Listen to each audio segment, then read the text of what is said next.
Hi everybody, welcome back to the channel. Thanks very much for joining me today. This time we have a built model review. We're taking a look at my built Fujimi Nissan Skyline 2000 GTR in 1/24th scale. I just finished this one this morning. So there she is, just finished final assembly. There is an unboxing video of this kit on the channel, so it's there if you want to see that, see what comes in the box. This is by Fujimi, as I said. There is a very similar kit made by Tamiya, I believe. I haven't built that one, haven't seen it, so I'm not sure how it compares to this one. But if you know that kit, then you can see this one and decide for yourself how they measure up together. So overall, I'm quite happy with this. It's quite a simple build, quite a simple kit, goes together quite quickly. Level of detail is reasonably good. We'll take a look at some of that in a moment. Very few issues in terms of fit and finish. No issues really.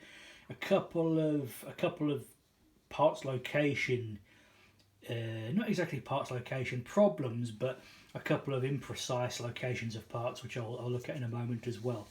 But overall, yeah, pretty happy with this. This is a kerbside kit, so no engine bay detail on this one. There's a hint of the sump and transmission underneath the model, but no more than that. The hood is shut, or the bonnet, that is closed, moulded closed. That does at least mean that it fits well, and there are no fit issues where it goes up against the grille and headlamp assembly there.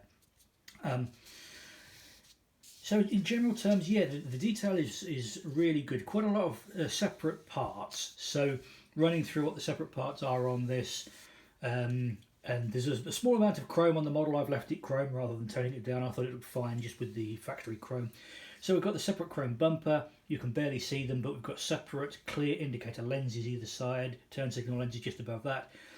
The grille and headlamps around is a one-piece chrome piece with the clear headlamp lenses that fit in. Again, the amber indicator, turn signals, those are separate clear pieces that you need to tint amber. The separate wing mirrors, they really are wing mirrors in this particular case. These badges, emblems on the seat pillars are separate. The twin exhaust tailpipes are separate, which go on to a separately fitted exhaust system on the base of the car. Separate chrome taillight surrounds and clear lenses, which need to be painted red. Separate optional rear spoiler. Separate windscreen wipers. That's pretty much where we get to in terms of separate detail. Door handles are moulded in on the side.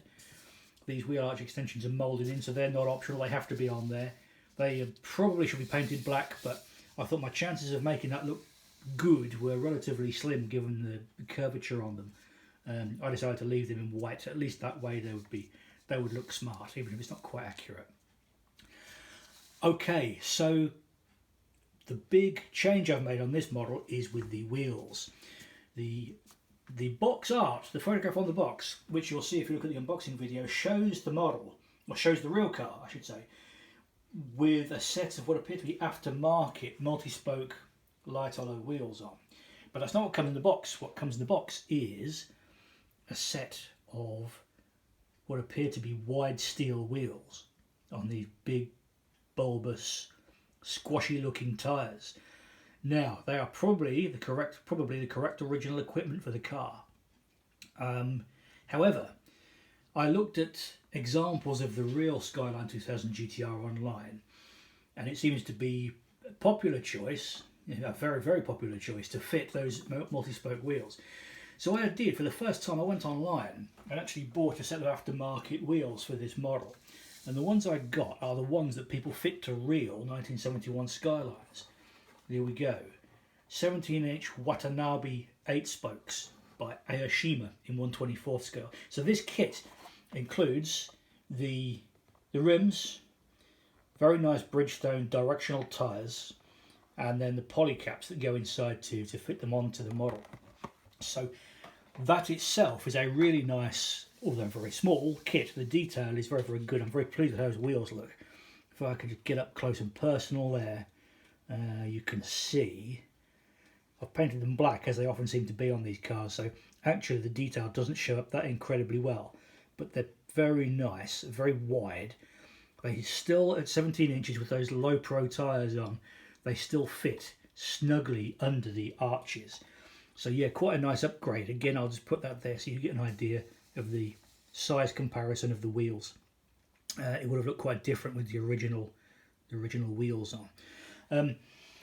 The aftermarket Aoshima wheels fitted straight onto the rear axle, which has a metal axle running through it. No problem at all. They just push fitted as if they were part of the original kit, which was great.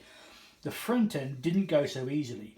The little stub axles that come with the kit to fit the original wheels onto are only long enough to accommodate those wheels, because these ones have a different offset to them, and the width of the wheel is different, and it stands away.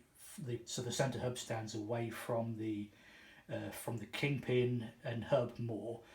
I needed to just get some thin enough pieces of plastic rod to replace those kit stub axles, which I did. So then just super glued the lot in place. So while the original kit has posable steering on the front axle, my build of it doesn't, because I needed to fix the wheels and McPherson struts, front struts, in place in order to fit the wheels in. Not the end of the world. It's not as if I'm going to be going and changing the angle of the steering every day anyway. In terms of the finish, I've painted the car with BMW Alpine White paint, which I got from a hardware shop. It's called The Range. If you live in the UK and you're aware of that, generally a fairly good selection of auto paint in there. Price is quite reasonable. So that was what I did with that, and then gave it just a little bit of a rub down with some scratch remover and a coat of model wax. And the finish is not, I mean, it's not super shiny.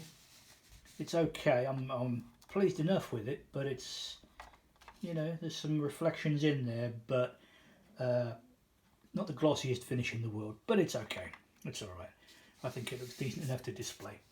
What else can I tell you about it? The decals that came with the kit, there was a relatively small decal sheet with it, including the Skyline and GTR badges for the flanks, a GTR badge on the front grille, and a couple of other decals for the instruments on the dashboard that you can't really see on the finished model. The decal sheet on this kit was old and fragile, and the decals kept breaking, so I did what I could with the essential ones. For example, the side badging, the front number plate fell apart before I could fit it on, so what I did on the rear here, rather than fitting one of the street number plates, I fitted one of the provided sort of show car number plates, and rather than using it as a water slide decal, I just cut it out and stuck it on there with some white glue, because I could just tell it wasn't up to the job of being floated and then sealed down without disintegrating. Location issues I touched on before. Yeah, so these mirrors on the front wings here, there are no location holes or marks as to where to fit those. You just need to look at the instructions, and I recommend look at the illustration on the front of the box and do a bit of research online and see where those go. I'm not convinced I've got them completely in the right place, but they are where they are now. They're not going to move. And this spoiler on the back end as well, again, it's optional. I thought it would look good with it on. There are no positive location marks or holes for that one.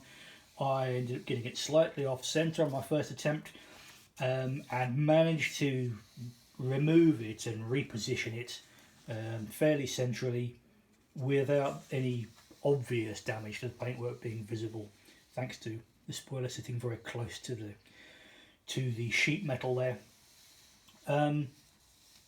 That's it. No real problems, no real big issues with this one, or the only issues really were with the front wheels, and that's a problem I caused myself by fitting some different ones. Other than that, yeah, it goes together really nicely. So a bit of an unusual subject for me, really. Not a car I'm familiar with on the road in real life. Just as a bit of a change of pace and a nice, straightforward kit to put together nice and quickly. Hope you enjoyed that, and I'll see you again soon.